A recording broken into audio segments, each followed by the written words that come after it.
Okay. Hi, everybody. Chodesh Tov for the Jewish month of Nisan. That means good month, the good month of Nisan, which is the month of Passover or Pesach. It represents freedom from our restrictions and our problems and everything that keeps us back from connecting with our Creator, and the month of redemption. Tonight, Rabbi Pinchas Winston will continue with his discussion on the deeper insights of this upcoming holiday, Pesach. Rabbi Winston, thank you for coming and welcome. Please visit his website, 36.org. You can read more about Pesach and many of other fascinating Jewish topics that he writes about, and he has videos and all kinds of things to look at. Website 36.org. Tonight's topic is entitled Pesach Part 2, The War of the Mouths. The shiur is sponsored by the Miriam Project Geula Hour and Josh Wander of Israel Torah.com. And Rabbi, thank you so much for joining us as usual. Thank you. Part of appreciating the role that mouth plays in the whole process, there's different angles to get to it. I mean, we have expressions in the secular world like talk is cheap, and it is to a large degree. Just opening your mouth and just speak, although it can be very costly. A lot of relationships have fallen apart because of words that have been said that can't be taken back. Agreements that were made are broken, and it can be very expensive. But in general, what was the last time that you really paid attention to how many words come out of your mouth? The rabbis tell us that there's actually a cheshbon that they do in Shemaim that basically you have a certain amount of whole words. In other words, when it comes to speaking in Torah, you can talk all you want. Just like, for example, the money you spend on Shabbos and Yantiv and Talmud Torah, there's no cheshbon. Whatever, Hashem will pay it back. But it comes to other things, then it depends upon what you're using it for, and whether you get paid back, don't get paid back, depends on mitzvah, etc. Same thing by speech. That if you're just talking about things that are not so directly Torah oriented, you're not really so focused on Torah, then there's a cheshbon, and you can go into word debt, they say, and which means you have to pay back at some point in time. So you might pay back in this world, might pay back in the next world. So talk is not really so cheap. It can be very expensive, and certainly depending on what comes out of your mouth. Lashon hara, which is derogatory speech about somebody else, mostly shemra, talking bad about somebody, giving them a bad name, libel, things like that. The Gemara talks about bris karus l'sosayim, that the covenant that was cut, so to speak, that was made with the lips, with the mouth, which is an obligation to speak the truth. We have halacha that if a person says one thing and does something differently, then he can get what's called a mishapara, goes back on his word. Mishapara is the same God who punished the generation, the flood, and all these other generations that were evil, could happen to you too, because you went back on your word. So speech is a very, very powerful thing. We know that, and we see that, although in general, we don't treat it that way, because if you're in the right place at the right time, talking to the right people, so you can blab on, just keep going. I mean, how many times a chasna get into a conversation, goes on and on and on, and here I'm going on and on and on. It seems like it doesn't really make such a big difference, but it's actually all the difference in the world. It's the source of freedom, as we mentioned. The Jewish people are getting out of Mitzrayim, right? You had Moshe, who was also a sign of uncircumcised lips. And God says to him, who is the one who makes man speak? Who is the one that a person to hear and think is all from me. So if your stuttering is from me, if I want your stutter to go away, I just boom, take it away from you, just like that. And we don't hear much about Moshe's stutter. Nothing, in fact, after he finally gets this lesson. He goes to Paro, Pera'ah, the evil mouth, because he says all the wrong things. Doesn't quite fall into place. Mi Hashem. There's chutzpah b'val. Mi Hashem. Someone comes down and says that threatens in the name of Hashem. Okay, who's that? But Mi Hashem with arrogance, and so therefore he's called a Perah, and it's one versus the other. And then we have Haggadah on Leil Seder, right? That would to speak out, even if you're by yourself. It's all the speech and speaking. And the Jewish people, they leave Mitzrayim, they're actually past Yam Suf. They go past Yam Suf, and then Hashem brings them back. And he wants to perform the miracle of Kriyas Yam Suf. That's what he's going to do. He's going to, open up, the mouth of the sea or the mouth of the earth, by Korach, for example. And So he brings they double back. They didn't have to come back. They've already freed the Mitzrayim. They were brought back and then put into a position of being pinned down by the Mitzrayim. And then they will have the miracle to free them from the Egyptians. But the place that they actually escaped from, the Torah calls Piachirus, the mouth of freedom. Piachirus, right? Now, on one hand, it's like, it's like the place of freedom, or, you can call it all kinds of, the Arabs had a special name for it, by the way. I remember seeing years ago in one of Velikovsky's books, and I think it's been written up by others as well in the meantime, that there's some type of stone that exists by the place that the Jewish people went into the sea that has Arabic writing, and it talks about how someone was eyewitness to the fact that the Egyptians went down into the sea in their chariots and they all drowned. Whatever that's worth. We don't need to have this type of proof. It's just interesting that would be there, not to mention the fact that the 10 plagues are also mentioned in a certain papyrus, or I believe it's found in some museum in the Netherlands, talking about the systematic destruction of Egypt by 10 different calamities. Now, again, in those days you didn't have social media, so the fact that Paro knew that this is Moshe doesn't mean the whole country knew that it was Moshe. So somebody was actually writing this down and didn't know the whole story, and we didn't hear about the whole story, might have seen the calamity. But is the idea of speech itself. Now, before going down that road a bit more and tying it back up for the rest of the Shir B'ezras Hashem, it's an interesting idea, an interesting concept that seems unrelated, but it has to be part of the idea. You take flour and you take water and you mix them together, you get matzah. You bake it. You have to bake it first, right? There's people that flour and water, no time to bake it, and they took it over the shoulders, and the sun baked it before it could become chumetz. As a result of that, which is pretty interesting, because if you ever watch matzah being baked, it's a very precarious situation that's high strung, and because it's so easy to make chametz amongst a small chabura of people, how much more so amongst 3 million Jews who are packing up and leaving Mitzrayim. But that's how you make matzah. Flour and water, matzah. However, flour and water also makes chametz.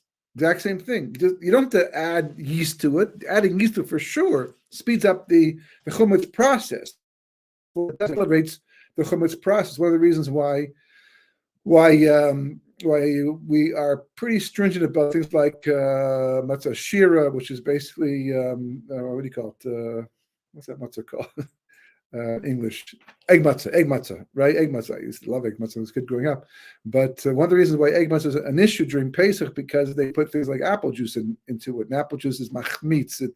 It speeds up, accelerates the chumetz process. Now, it's got a hechsher on it, and a pretty good hechsher for that matter, which means that they were careful to make sure that didn't necessarily happen. But it's because it does speed it up, and since, as opposed to other isuri, other things you cannot eat, like treif and things like that, most of the time treif can be bottled. You can annul it in a certain amounts, and it's not the same type of a thing. And also, the punishment usually for eating treif food is malchus. It's a love, which means it's a negative mitzvah. That's not to downplay it and make it sound any less serious than it actually is. It's not a reason to eat it, but I'm just saying that compared to Pesach, where a person eats chumetz on Pesach, it's a chayv koros. Koros means the person's cut off from the Jewish people. I think is the English word for that. It's a very serious offense. And on top of that, the Torah says it's asur b'mashahu, that even a little bit of chumetz is forbidden on Pesach. So therefore, it's such a stringent prohibition to begin with. So therefore, you make a lot of fences around it. So therefore, we're careful about things like that, and therefore, egg matzah is a little bit of an issue unless a person's old and they can't eat regular matzah. So then they speak to a competent Orthodox rabbi and find what the situation is, and get permission to eat it and use it during Pesach if they have to. And just as a side point, that there's only a mitzvah to eat matzah on the first night of Pesach. Now, because you can't eat bread after that, but you don't have to have matzah the rest of the week. it's a little bit of a problem because on Shvisha Pesach you have 2 meals which you're supposed to have, but you could do with wine and Shabbos too. By the way, if a person can't eat bread, they can't eat matzah, they get sick from it. I mean, a lot of people eat it anyhow because they want to fulfill the mitzvah the proper way. But there are people, for example, who can't eat gluten and even any type of wheat for that matter. And there are other ways to be Yotzi Suda, like for example, having a revius of wine. And if really you need to, then even grape juice. You can be motzi. You can't bench on a meal like that, but at least it counts as a suda. You can be Yotzi the mitzvah. So technically speaking, a person for health reasons could get around the problem having matzah the rest of the other 6 days of the week. Trouble is that we like matzah. Matzah is delicious for those who do like it. But the whole point is that we have to be very careful with it. And one of the reasons we have to be so concerned because it can become chametz very quickly. So it's amazing that they had matzah and not chametz because they had to speed out, which itself is a question. Why? Because if you ask the average person, and even not the average person, somebody even above average person who learns Torah, why do we eat matzah at least Leil Seder when the mitzvah is? And the answer is going to be because we left in a hurry. The Torah says we left in a hurry, and we couldn't bake bread. We wanted to. We didn't plan to bake matzahs supposedly, but we got stuck with them. So it's kind of incidental. Matzah seems to be incidental. Oh, the fact that the Avram ate matzah 40 years earlier because he knew about the whole idea in advance. Okay, so doesn't mean that matzah is so essential, but you get to Kabbalah, it does.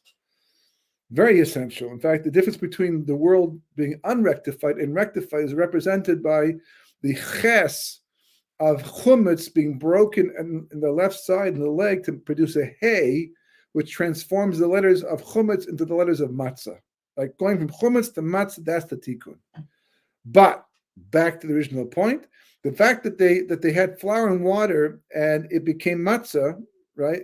It could easily become a chumetz. It's exact same ingredients. You don't have to put yeast in.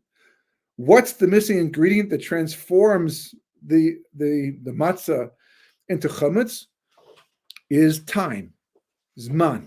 That's the ingredient. That's the shinu. That's the main change, right? The fact that the flour and water is sat together as a dough for 18 minutes unworked, just sat there, allows it to become chumetz. Starts to crack, starts to dry out, it becomes chumetz. Gamur, midiraisa, from the Torah, the real McCoy. That's exactly what the real chumetz. Exact same flour and water. That could have been, the guy was going to make matzah. He had all the flour, the water. He got distracted, took a phone call, whatever, and lost track of time. And next thing he knew, it was 18 minutes and became chumetz. The same flour and water. They were supposed to be matzah, became chumetz instead because of zman. Zman changed everything, which is very interesting. Why? Because we left b'chipazon. We left in a hurry with pressure. It says that the Egyptians threw us out. They pushed us and encouraged, please go already. We're being destroyed. This land is being destroyed. You got to go. As soon as God's calling you, go already before we have to suffer anymore. We left b'chipazon. And what's interesting about it is that by leaving quickly, we merited matzah. Now, a person will say, well, of course, because there's no time to make the bread, so you got matzah. But as the Maharal explains, it's important to know the reason the matzah is on the Seder, plate is there at the Seder, is not just because of a commemoration of what once was. That flour and water is like the simplest food you can possibly have. You could eat the flour raw just like that, but it's not really food per se, right? And water is water; it's not food; it's drink. And it's a question about whether it's even considered be like food or just even though it's so important to us. And it's the combination of the flour and water that makes the dough, that's the first reality of food, so to speak. And this it represents, because of its simplicity, the world to come. And as the world to come is pashtus. This is the Maharal speaking, right? The world to come is not like this world, which is a conglomerate of different things, a composite, and everything is put together and attached in combinations. Right? It's like literally what called olam perud. the world of separation, because there's so many working parts, so many moving parts in all of creation. But Olam Haba is not like that, even though we'll be individuals there, but so many of the boundaries that are built up in this world between you and me and the next person all around us, they disappear.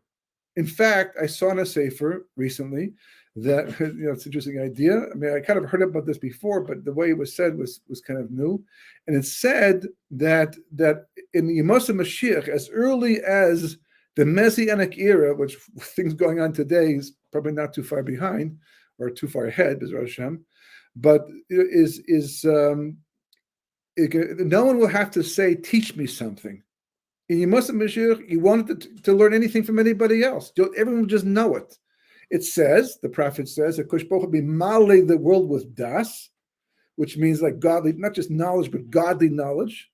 And that godly knowledge will allow everyone to be in touch with truth. So you'll be able to just know everything. And partly, I believe, because since there's no Yetzer Hara, we'll also probably be able to read each other's minds. Because there'll be nothing to be embarrassed about. There'll be nothing that's going to be a reason for pause to think about it, because everything right now in this world basically is that way. With the Yetzer Hara, we make all kinds of mistakes. We make embarrassing mistakes. We have private, personal issues. Sometimes there are issues we might not mind sharing with other people. But the problem is we don't know how they're going to take it, because they have a Yetzer Hara, and they're going to pass judgment on us and the things that we say and the things that we do, et cetera, et cetera, et cetera. So in this world we have to be closed off. We have to be sealed off, and because we have to be sealed off, the way to communicate means I have to take from the inside and bring it to the outside.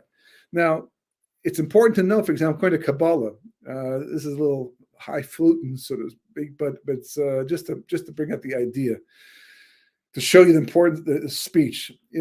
Things that we take for granted in Kabbalah, it's not that way, because Kabbalah breaks it down to the most essential aspects of life. It brings up the real questions. See, science, even the quantum mechanics, they have no problem with the physical world being the physical world. Since they're not dealing with infinity, they're not dealing with God, they're not concerned about that. That's not their issue. They're only dealing with what is. They want to understand what the world is, how it works, and how it got to the way it is today. These are all interesting things. But it's not an issue of how is it possible for the finite world to exist inside of an infinite reality. They don't deal with that. So because of that, they don't have these very high, deep philosophical issues. But the Torah does, because we believe that God is infinite. And we know this world is finite, and we know this is a living contradiction. We don't understand. Can't even resolve it. All we can do is say that's the way it is, because we see that is the way. God has to be infinite, and this world certainly does seem to exist. And we don't know exactly. We have some ideas about it, but not that much, because really the answers, as God told Moshe, are really beyond the physical world that we're in right now, because of our bodies. When Moshe on top of Mount Sinai says to God, he got forgiveness for the Jewish people being involved in the golden calf, and forgiveness for the Jewish people not stopping the golden calf. That was the main thing they did, and for testing Hashem and wondering if they're going to be cut off because of what took place. And he sees it's a propitious moment. He sees it's an advantageous opportunity to push the envelope, so to speak. So he says to God, "Show me your glory." Not just simple pasuk, simple words. That exactly what does he mean by that, but he means basically, the Gemara explains a little bit, but I want to understand the deeper inner workings of creation, like what makes this world tick the way it does. And God says to him, "No, shtok, alaba machshel lefanai. It's not possible. Be quiet. This is what I plan to do. This is how I do it." And Kabbalah explains what it really means. Alaba machshel, it went up. In my mind, which just sounds like it's more of a metaphor. This is what I thought to do, and that's the way I learned it for the first 25 times. But then you just learn a little bit of Kabbalah, and Kabbalah explains, and the God was saying to Moshe Rabbeinu, Machshava is a very high level in the spheres beyond our comprehension. It's cut off. You cannot be in a physical body and access that knowledge, because if you did, you would die. That's what God says. No man can see my face, because no man can see my face and live. God doesn't have a face. Yeah, but face is just a matter of speaking. It's called panim, because, like from the word, panimi, inside, because a face reveals on the outside what's actually going on the inside. You can't tell what's going on inside of a person from the back of their head. It's very nondescript. But the face, emotions, the facial expressions, things like that, can tell you what's going on the inside, on the outside.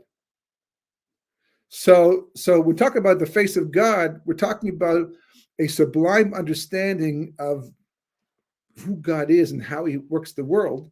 So Hashem says to Moshe Rabbeinu, in general terms, because Kabbalah does talk about these things in general terms, but to understand in detail, it's not going to happen. Not while you're alive. Because if I did get information to you, your body would not be able to survive. And I need you to survive to lead the Jewish people to Eretz Canaan. So you'll have to wait until after death. And at some point then, this will all start becoming revealed to us. But the point is that the fact that there's a physical and there's a spiritual, and they're interacting with each other, and there's a soul in the body, and somehow, even though the soul is infinite, it's part of God, even though it's finite, the soul, because it's your soul, not his soul, not her soul. So it's finite, it has got gvulot, it's got boundaries, but it's part of God who's infinite, instead of the physical body, which is finite. It goes around and around, it's like, it's not easy. It's not easy, right? But kacha, that's the way it is. A great Jewish word. Why is it kacha? That's the way it is. That's why we found it. That's why we find it.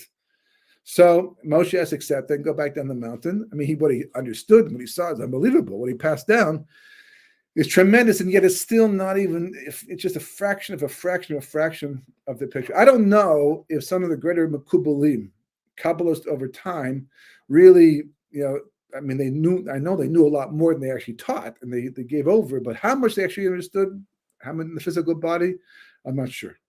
But the idea is that the body is called a kli, like a glass. A glass is a kli, a vessel.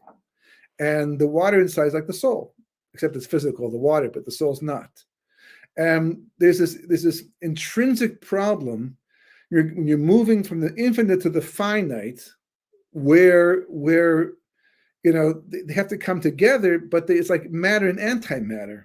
Technically speaking, your soul should cancel out your body. Put it in. Oh, that didn't work. Try another one. No, not working. They don't go together. They're really contradictory to one another. Yet some miracle happened where God made it possible. That's why the soul constantly wants to go back to Shemaim, and the body constantly wants to go back to the earth. That's where they came from. They're very different, with different goals, and that's where there's a horror or instinct, and the soul wants to go, these bodidus and be misponen on Hashem. Two different realities, and they come together like I always imagine, like two guys breaking out of jail.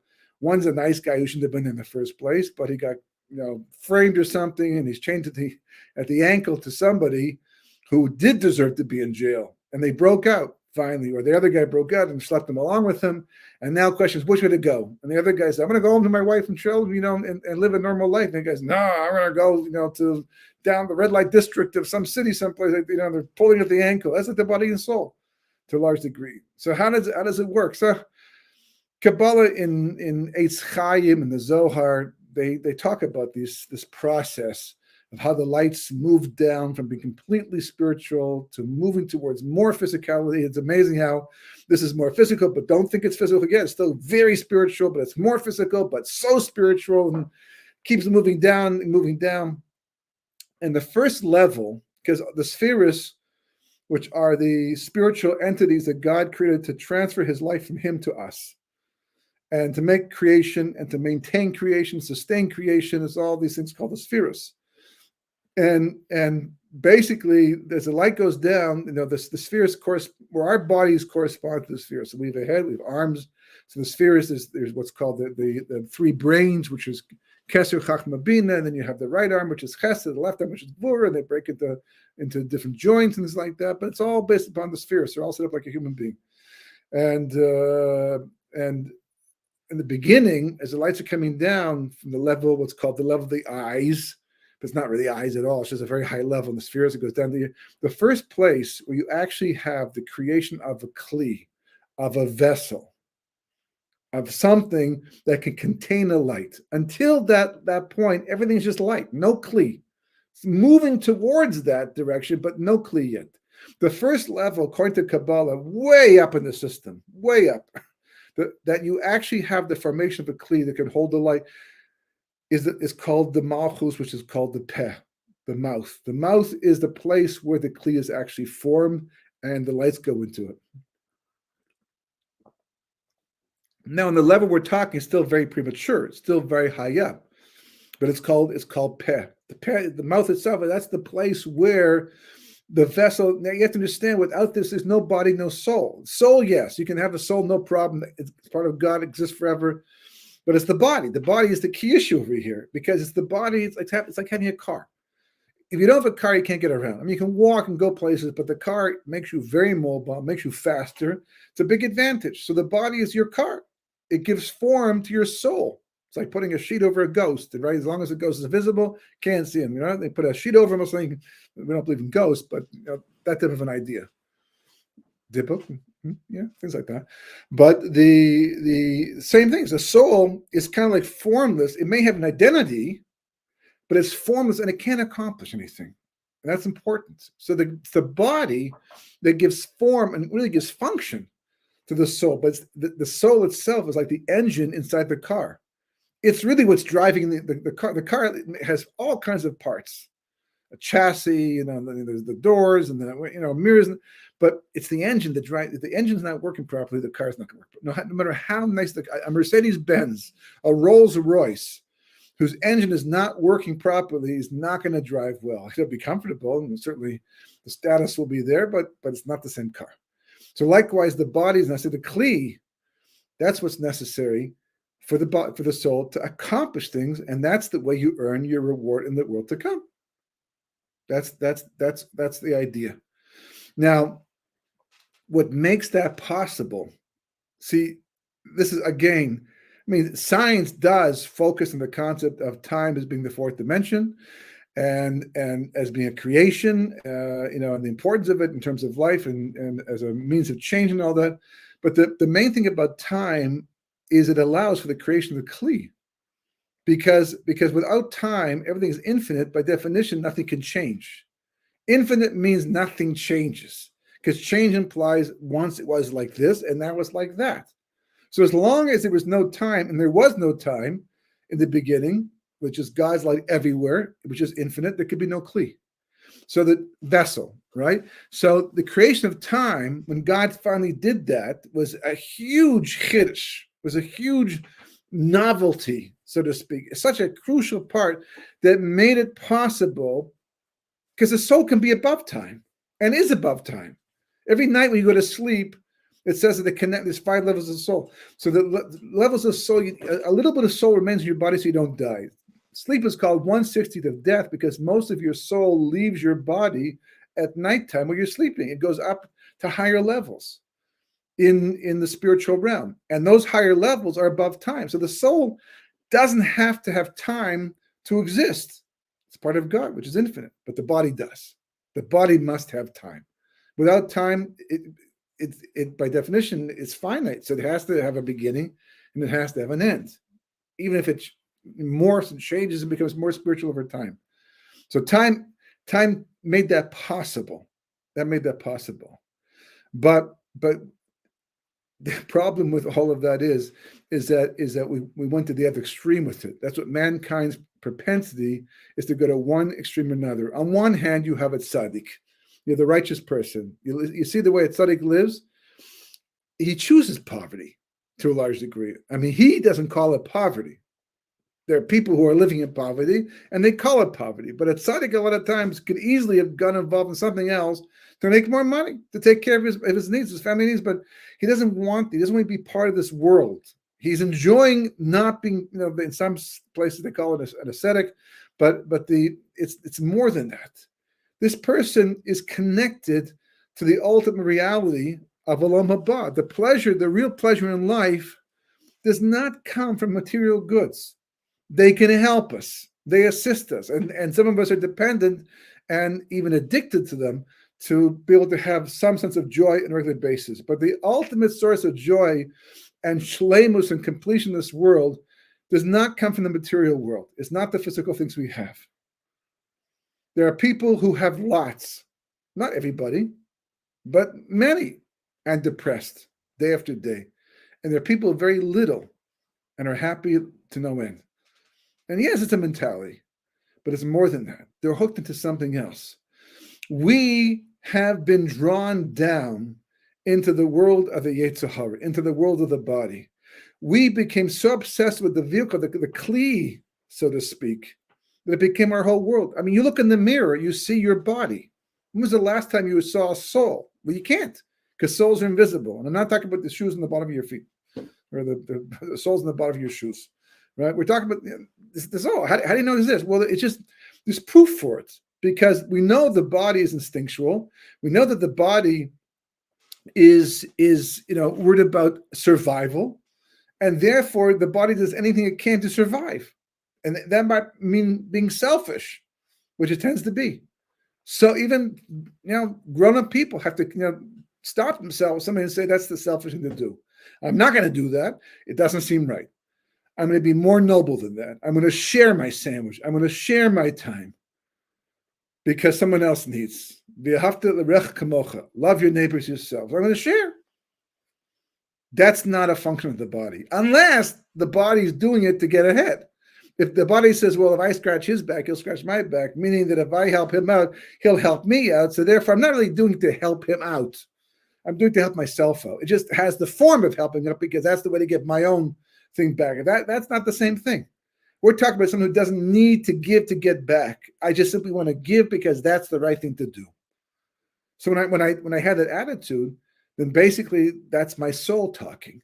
Every time you do something against your body, by definition, that's the soul revealing itself. How do I know a soul exists? Because my body would never do things like that. That body would never do things like that. Wow, that's an amazing act. There was once a story I read in the I think the Jewish Observer many years ago. It's supposed to be a true story of someone who's called Herschel, the late son, which means like a comic. And it was, I think, set in the 1800s, the story in Chernobyl. And the Chernobyl Rebbe was once approached by a woman whose husband was thrown to Russian jail for trumped up charges, and it took a lot of rubles to get him out, and she had nothing. She was poor. She begged the Rebbe to help her out, and he decided to go to the marketplace to try to raise some money to help her husband.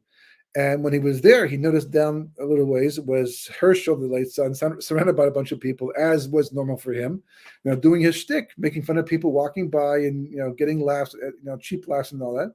And so immediately the Rebbe saw that he turned away to try to avoid him, but it was too late. Herschel already saw him. And Herschel said, "Oh, good, here's some good fodder, for entertainment." And he came and he approached the Rebbe, and with this whole crowd who were waiting to see what he's going to do next. And Herschel said to the Rebbe, he says, "Rebbe, why are you in the marketplace?" So he had no choice but to tell the truth.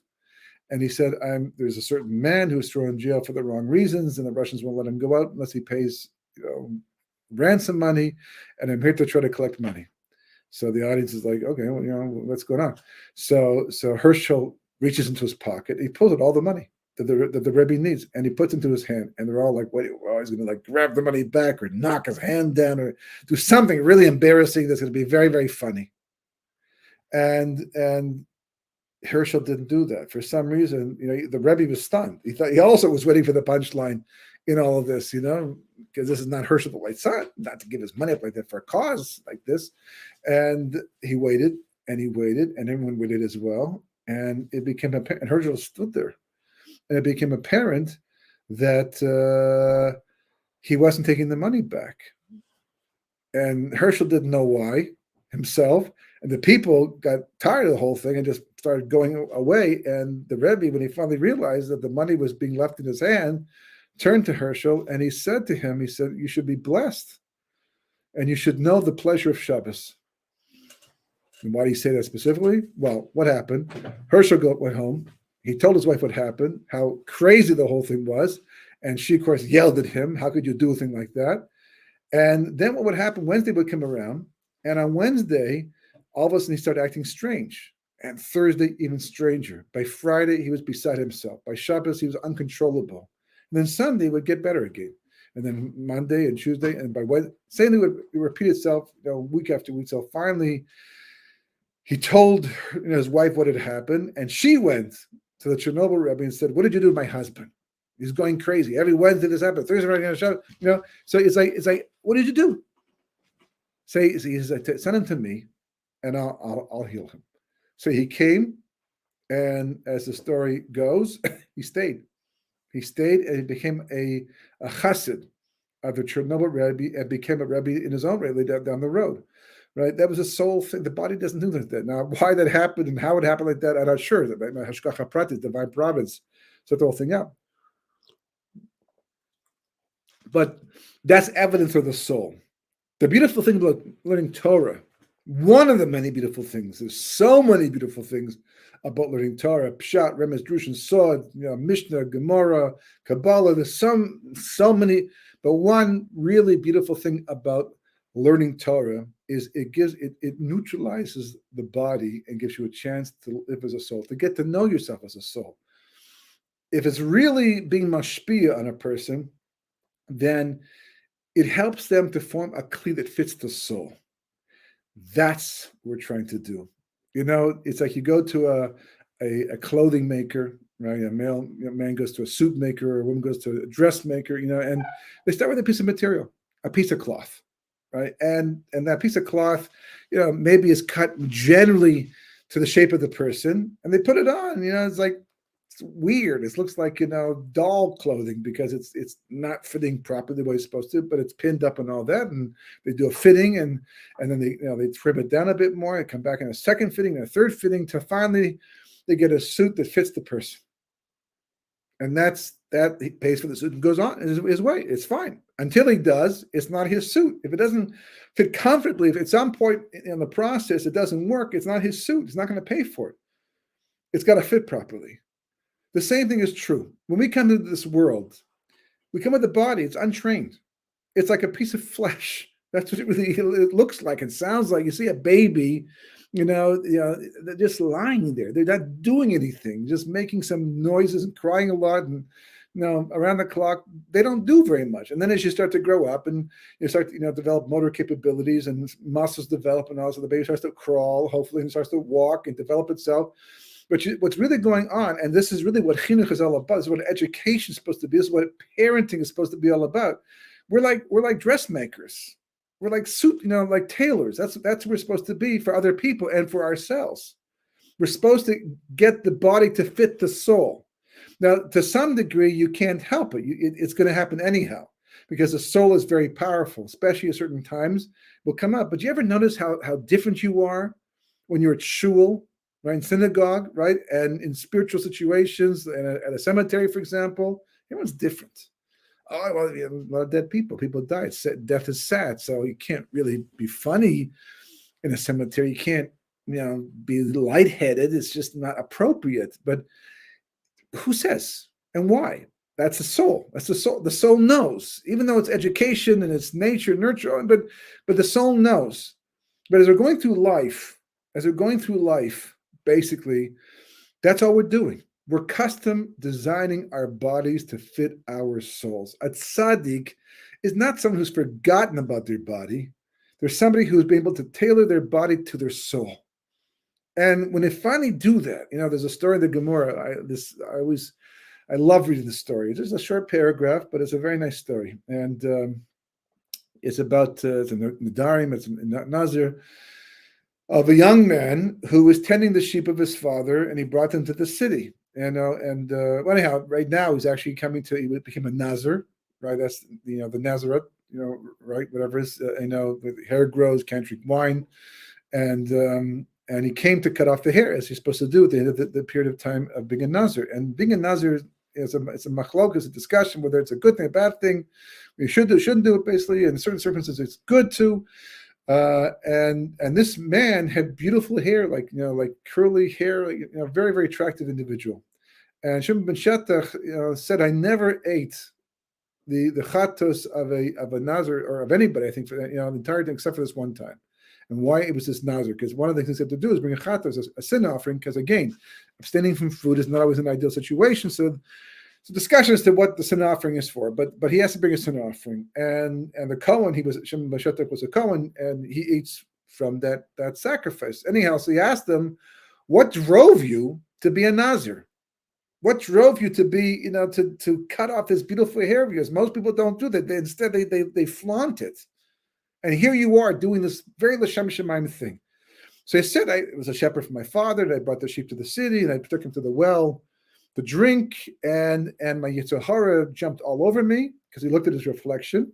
And in his reflection, he saw that he was a handsome person. I guess those days there were mirrors all over the place. He probably didn't pay attention to that at all. But he happened to see this reflection. And he saw that he was an attractive individual. His Yetzer Hara began to make him feel gaivadik, made him feel proud. Make him feel like I'm someone special. And he responded. This guy's a tzaddik. He responded by saying, Russia, you're such a Russia. He calls the Yetzer Hara Russia. And he says, why do you want a world that's not yours? Why do you want things that don't belong to you? Right? I'll teach you a lesson. I'm going to become a Nazir and I'll cut it all off. I'm going to become a Nazir to Hashem, and then I'm going to cut all the hair off the end, and then I'll teach you a lesson to try to push me to be something I shouldn't be. When Shimon ben Shetach, he heard this, he said there should be more Nazirim like you in Israel, and he gave him a kiss in the head. It's like, okay, it's a nice story, beautiful story. Well, it's like spices. Sometimes you're eating something and it's all evenly spiced, but sometimes it's spiced a bit more in one spot for one reason, and you taste that one spot and it brings the flavor so strongly. The Gemara does the same thing too. This time the Gemara teaches, and it's got all these halachas and stories and agarata. You got to pay attention, because sometimes in these little short stories they're telling you so much about life in this world. That summed up everything. This wasn't like, by the way, here's a story about a Nazir who used to be a shepherd for his father, and this would happen. No. He got it. He understood that the essence, the first page of Sharhat Gilgulim starts off by saying that you should know. We have 5 levels of soul, Nefesh, Ruach, Neshama, Chai, Yechida, one body, right? Different lifetimes, one body, but the body is not you. The essence of the person is the soul. That's who you are, in essence. And it's like putting on clothing. Clothing make the man, but clothing are not the man. They are not who you are. For one day, you felt like the boss of a huge business, but then you have to come home and take off the clothing, take a shower, go to sleep. The clothing go back in the closet. The cleaners is not who you are. The essence of yours is your soul. That's what it says in Shara Gulim, and that's the whole idea. And the truth is, that is where freedom comes from.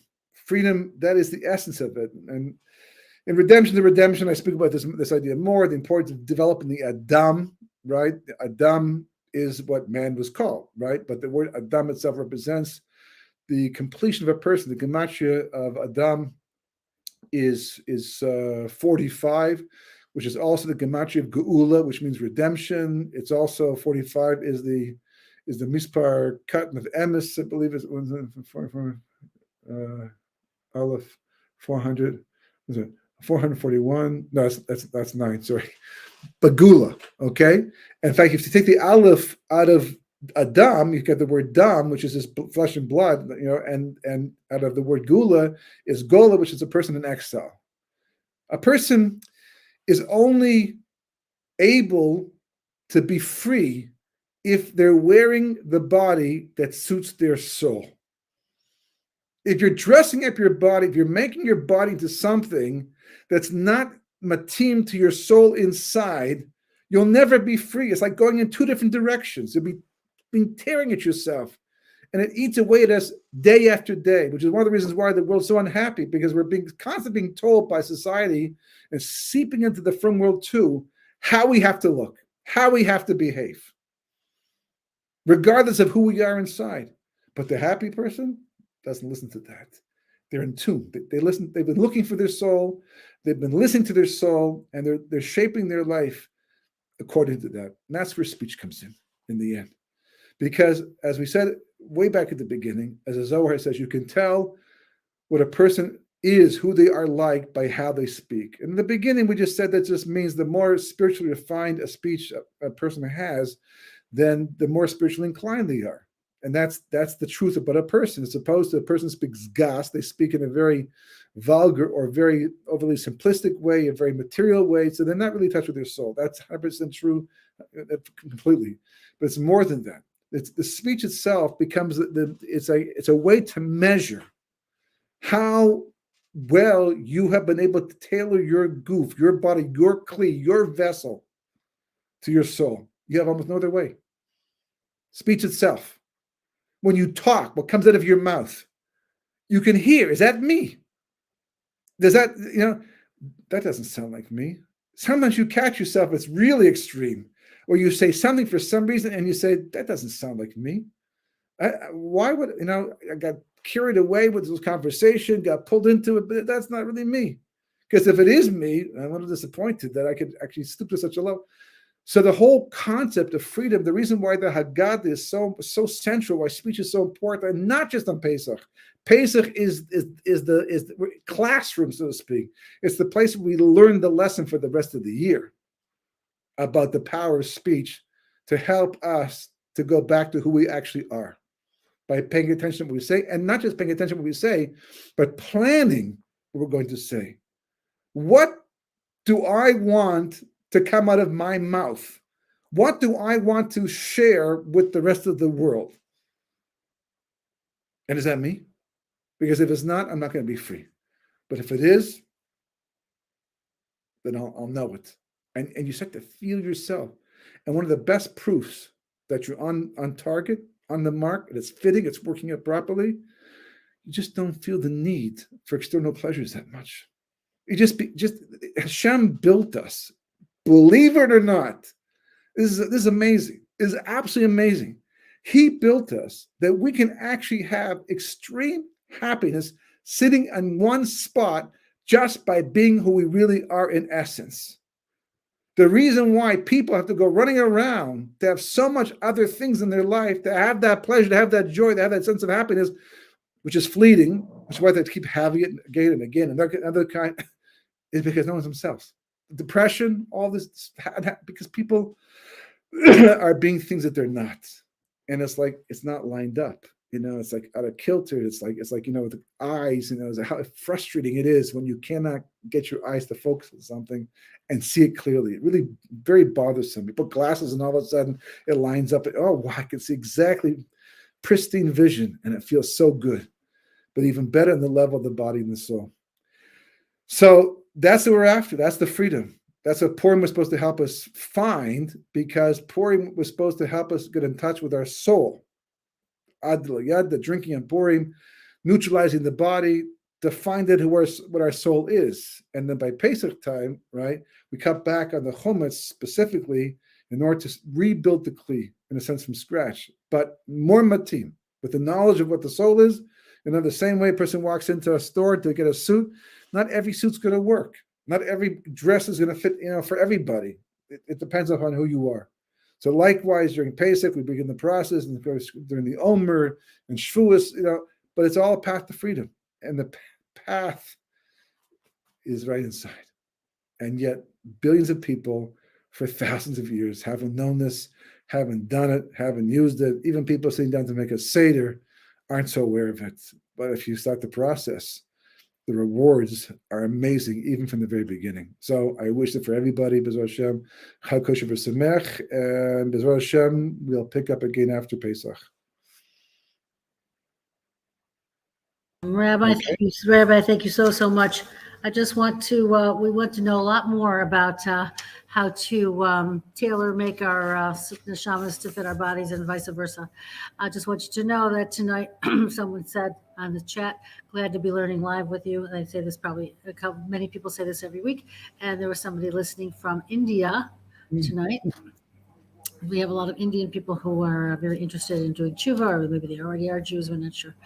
But anyway, Rabbi, thank you so much. And we wish for you a beautiful, very happy and peaceful Pesach. And everybody out there, thank you for joining us every week. And we hope to bring you more programming. If you have some topics you'd like to know about or hear the Rabbi speak about, please write in the chat or contact either Josh Wander or myself. Webinar sponsored by the Miriam Project Geula Hour and bringthemhome.org.il. Josh Wander. Thank you, Rabbi, so much for joining us. And Thank you. Chodesh Tov, good Shabbos, and Chag Sameach, everybody.